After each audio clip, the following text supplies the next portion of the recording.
Канчалык мага кыйынчылык болбосун, мен саткындыкка эч качан барган эмесмин, барбаймын да.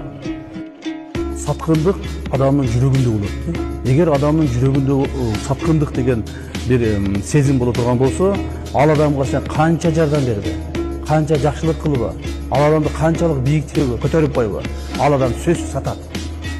Сатат. Убактысы келет, моменти келет, ага ыңгайлуу болот. Ошол маалда сени сатып кетет да. Бул саткындык жүрөктө. Ошол эле мезгилде саткынчылыгы жок. Ак кызмат кылуу, ак жүрөктүк дагы жүрөктөр да. Бул адамдын бир ситуацияга байланыштуу пайда болуп калбайт. Бул саткындык деген жаман оору илдет. Мен ошол нерседен жийилгенем. Кээ бир адамдарда саткындык деген маселе көп жылдар жашайт жүрөгүндө. Аны билбей калышы мүмкүн.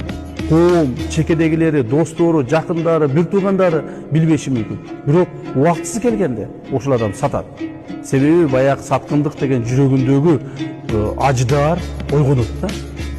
Моменти келгенде ойгонот. Ошондуктан ушул нерседе мен өтө жийилгенем.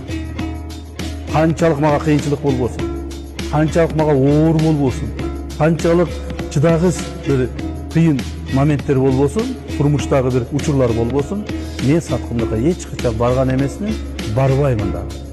Мени көтөргөн, мени колдогон, бир кайсыл бир деңгээлде жакшылык кылган бир дагы адамды өмүрүмдө сата элек, сатпаймын да.